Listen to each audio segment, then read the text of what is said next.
Hey, I'm Vic. I'm a realtor here in Winchester, Virginia. I'm a realtor with Pearson Smith Realty.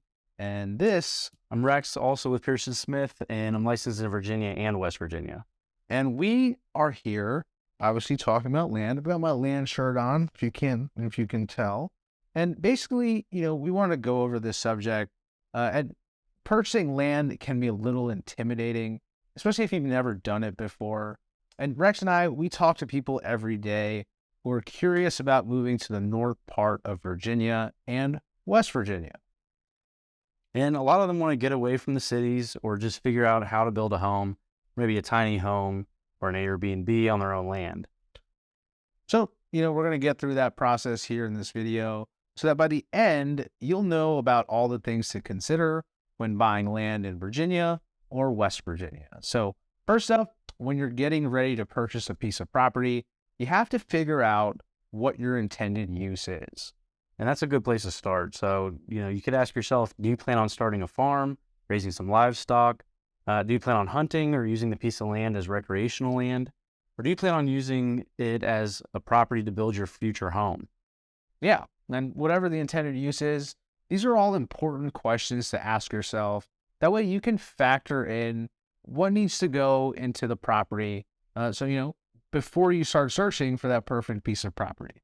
Yeah. And now to start out, you're going to start just like any other search. You're going to get an MLS listing with the details and some photos. But keep in mind, there are other places to look for land listings other than public websites. And if you need help with that, just reach out. We'd be happy to share that with you. Yeah, and with land, it's a little different, right? With a lot of property photos, you get pretty good pictures generally. There's still some that use terrible one, another subject.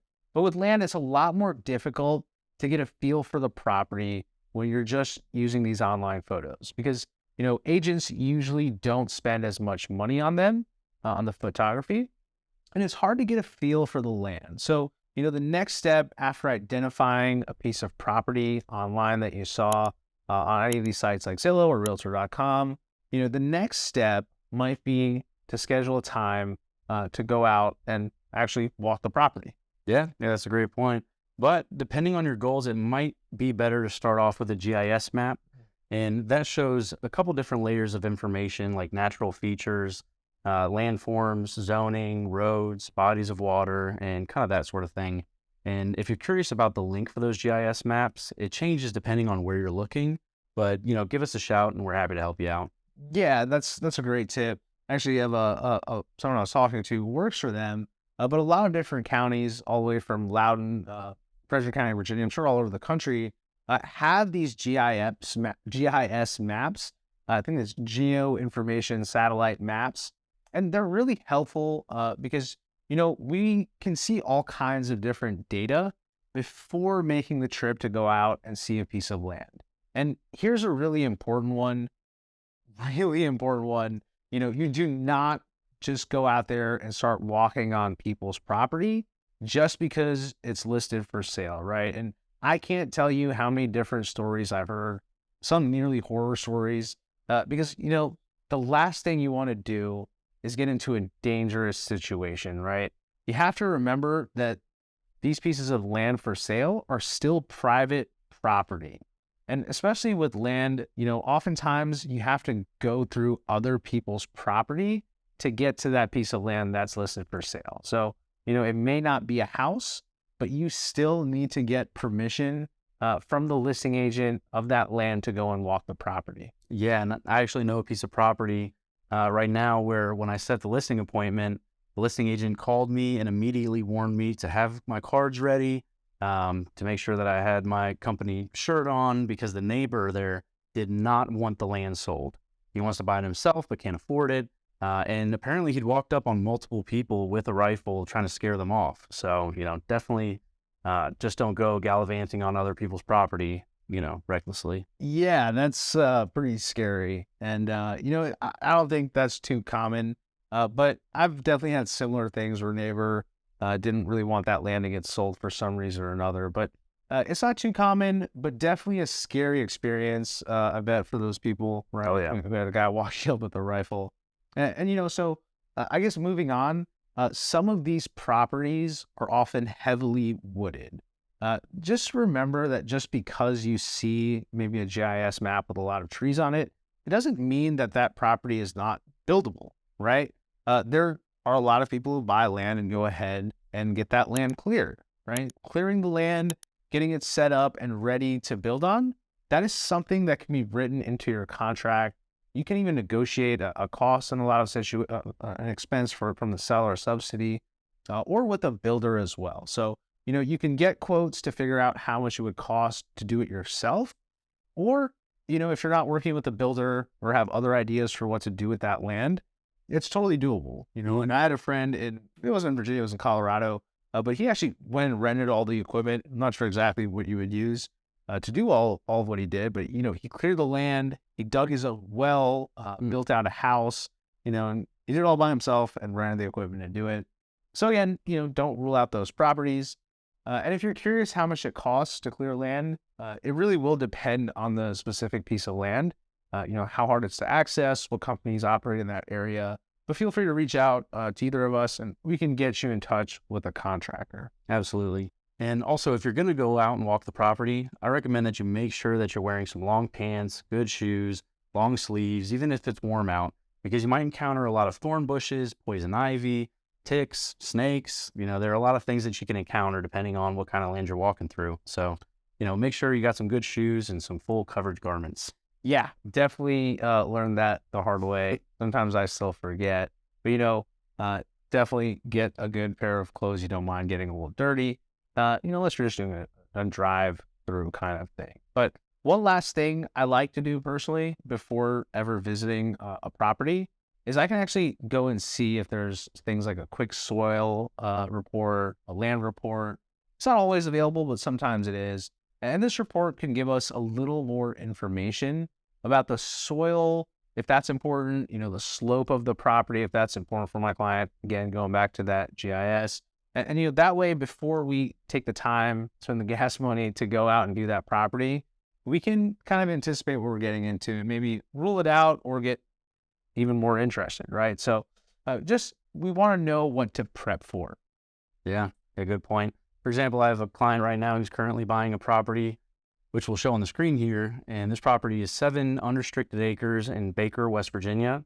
And you can see the color, orange, purple, yellow, whatever colors your map shows, because it may show different colors depending on what GIS map you're using. But basically, the color coding can tell you the slope before you even get there. So for instance, if you saw this property and maybe knew you didn't want to deal with a slow piece of land, you'd say, okay, it looks pretty flat. I know this is worth the trip now to go and check it out. Yeah. You can do all that before you ever go and see it in person, right? So yeah, like hypothetically, let's say we've walked the property and you love it and you want to make an offer on it. And a lot of times when people do this, they still have a lot of questions, which is usually when we start talking about some stuff we're going to get into here. So what would the next steps be as far as buying a property? Sure. Yeah, so we don't necessarily want to just rush in just because it looks okay. We like to do research on the property. And just remember, you can't depend on the listing agent or public records to give you this info because it's not always accurate. Sometimes it's just not even provided. So make sure you independently verify before you spend a bunch of money on inspections in the study period. Yeah, study period, right? So, now is actually a good time to actually touch on some of those different contingencies, which a study period is one of them, right? And these are the contingencies, protections, really, in a sense that you might want to make sure that you're putting into your contract. Yeah. So we're going to explain the study period, soil testing, perc testing, well and water, easements, and also why that just because there's no HOA doesn't mean that there's no covenants and restrictions, which we'll explain shortly. Yeah. So a study period, I guess, would be a good place to start. In Virginia, a study period is basically the period of time written into the contract, right? Where you get to do a whole bunch of different tests on that land before you move forward to the final purchase, to the closing table. Correct. Yep. It's also called a feasibility period because that's kind of what it is, right? A period of time where you can bring out whoever you need to make sure that the land is suitable for your goals. And it's actually really easy to get out of a land contract when you have the study period. which is usually about 25 days. Sometimes it can go a little longer, a little shorter. Really just depends on what you're trying to do. Yeah. So, potentially what you want to know about a piece of land can vary. But in this study period, you get to make sure that you can use the land however you see fit, right? And there's a lot of different things, but maybe the first thing you want to find out about is where the property actually is, right? Because Good place to start. yeah, 100%. And obviously we can see a lot of this online, but what you might not know rather, is it's not always accurate. So the only way to really know without a reason, without any doubt, right, is if the seller already has it, great. But it's a survey, and they don't always have it, usually don't, in fact. And this survey is a piece of paper, but a survey itself is when a surveyor comes out and measures that land, right? They're going to use the different county plots and records to figure out where your property starts and ends. And you may go to properties and you see the markers, right? You see those green stakes, those orange stakes, and maybe they're already there, and that leads you to believe you know where the land is. But Virginia, it's buyer beware, right? It's a buyer beware state. Absolutely. Yeah, we often see people using land even though it's not actually theirs. So getting the survey done can be really important to some clients. And next, you want to have a soil study done. And this is when an engineer comes out, marks several locations on your property, and they'll go dig a hole at each location to test the soil. Yeah. And, what that engineer is doing is really important, right? A soil study is super important, especially if you plan to build there, because it's going to tell you what's in the soil, right? How much rock is in there, how much clay is in there, blackjack, and if there are other conditions that might affect their lot in the soil. So again, depends on your intended use, right? Now, if you're just going to be out there hunting and hiking and you have no plans to build ever, then this probably won't really matter. But if you have the inkling to maybe build on that property immediately or in the future, or even sell it later, right, for resale value, it's really important. And this could determine whether your lot is indeed buildable for a house, if that's your goal. And you would hate to purchase a lot to build your dream home, only to find out that you can't build what you want. And one last test that needs to be done on a property, if you plan on building a residence, is a percolation test. Yeah, absolutely. So Perc test, as it's often called, it's probably the most important of the tests for the average person, right? This Perc test, if you don't have a county sewer hookup, right, that means to build on it, you'll need to have a septic system on that property. And everywhere that I know of around here, maybe different, a Perc test is required to pull a county septic permit. And if there is no septic system permit already existing in these places, you can't build any kind of structure as far as a dwelling, right? Maybe you can build a teepee, but as far as a living dwelling, that's why it's really important. And so this test is to see how water drains through the soil. It will be analyzing how quickly it's absorbed into the soil. These are the number of bedrooms that you want in the house, and if the septic does not pass the Perc test, there are some alternative septic systems, but typically they cost a good bit more, and they require a lot of monitoring and maintenance. So at that point, you'd really want to assess if that's what's best for you and your family. Yeah, absolutely. And, let's talk about easements, actually, because we've had some fun stuff with easements, both on pre-existing homes, resale homes, and, of course, land, right? An easement is a restriction of property rights, right? So it's a restriction that allows others, whether that's a neighbor, maybe it's the local government, a water company, it allows others to use part or all of your land. Now, you can definitely do research to find out if there are any easements on the land before you buy it. And this is really important so you don't get any nasty surprises later, right? Absolutely. One thing I like to tell people is if you ever see a piece of land that just seems too good to be true, it's likely either you can't build on it because it doesn't perk, or the easements are not in place, or there's just something going on. I know of one property that I've gotten a lot of calls on out in Strasburg. 5 acres for about $56,000. I know exactly which one you're talking about, because I had a gentleman, Bruno actually, who wants to build a yurt and no dice. But yeah, I mean, you got to do the research on the easements to avoid any unpleasant surprises. And also, one final thing to mention here that you can do in the study period is do your research on HOA versus covenants and restrictions, right? Because just because there's no HOA doesn't mean you can do anything you want. And a lot of times there are covenants that are attached to parcels of land based on what was happening in that neighborhood, community, wherever it was. So, if a neighborhood decided to get together and, let's say, restrict assault rifles, there are ways that that is done, and it does occur, right? So those things do, in a sense, supersede the county zoning and other ordinances. So just be aware of what is actually attached to that land beyond what meets the eye. Yep. And now the fun part. Let's talk about loan programs. If you're looking to purchase land, it can be trickier to get financing. So first, before we go any further, your best bet is to go directly to a lender that specializes in land loans. The majority of standard lenders don't handle this kind of financing, so it's also worth looking into your current financial institution.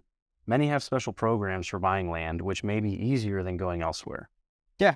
And fun fact, if someone is eligible for VA loans, that could potentially be another option that has some really great terms. A lot of people don't know that you can actually use VA eligibility to buy land and then also fund the building of it, right? So, there are local banks. I think that a lot of local builders do have some relationships with, like Bank of Clark, has some pretty favorable sounding loan options. It's been a while since I've checked, honestly, for land and construction of perm loans and that kind of thing. But at the end of the day, if you're thinking about this in the future, you really want to get started on this sooner than later. And shoot us a message, leave a comment below. Be happy to provide you with some more information in that regard. And another great thing to talk about is buying land, short-term rentals, or vacation properties. Oh yeah, that's popular. Yep. It's a great way to expand your investment portfolio and start earning some additional income. However, before you commit to taking on this venture, there are multiple factors to consider. And obviously the biggest one being location. Is the property close enough to amenities, like restaurants, shops, as well as leisure activities for guests that might want to explore the area? Yeah, in the last few years, especially, Airbnb has exploded in a lot of places. I know a lot of people in West Virginia and certain parts that I know aren't too happy about that either, because it has kind of taken the property prices up a good bit. But regardless, if it's something that you're interested in, we have a list of different areas that we've identified based off some data. So feel free to reach out. But, just to get back to it, you also, in regards to Airbnb, need to be aware that there are zoning laws and other restrictions that can be in place in that area. So, you just want to make sure you understand what kind of activities are permitted on specific properties, because you don't want to get in trouble later down the line, right? I think a lot of counties out this way are much friendlier than others. I know in Warren County, you just basically file a piece of paper, get a business license attached to that property. It takes about 30 days. Yeah, and finally, let's look over some items such as tax liabilities and expected return on investment, so that you can make an informed decision about whether this is worth pursuing or not. Yeah, definitely important. Again, we work with investors, so we have some places that we've looked at.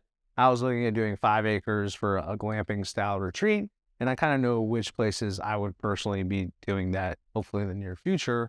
But Airbnb is kind of saturated in some places. So a lot of research that goes beyond just the subject of this video. So again, reach out if you want to talk about that. But let's go ahead and talk about just kind of the location again. I guess, there's obviously the distance from DC and major highways are things people talk to us a lot about. And obviously, what are you looking for? Is it more of a river, mountain kind of vibe? Are you looking for pastoral land? What's important to you? Is it internet access? That's a big one. A lot of people are remote and they buy these properties and find out, oh man, I can't actually jump on Zoom for my job. And that's not good, right? And if you're looking for land within a few hours of DC, there's really a lot of options. You can consider counties like Page County, Frederick, and Warren County of Virginia, where the property taxes are significantly lower than other parts of Virginia, and home prices are also significantly lower, sometimes about half of what you could expect to pay in Nova or the DMV. Yeah, I think especially Once you get a little bit further into West Virginia, it's sometimes even better than that half, right? There's Jefferson County, Berkeley, and Morgan counties. Out by Harper's Ferry, there are some communities that are really popular, and just some really beautiful home sites with truly unrestricted acreage, right? Even in Fauquier County, Fauquier, your price range is a little bit higher, but I know you're out in Rileyville and doing a deal out there right now currently for a vacation property, right? So, yeah.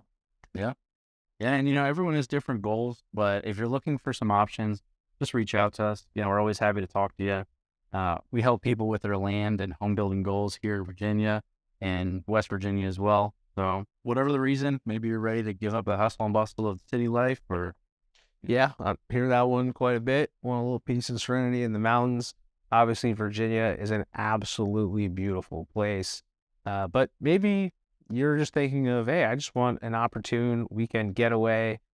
Maybe you want a tiny house, right? I think a lot of people I've talked to have been looking at tiny house, even tree houses.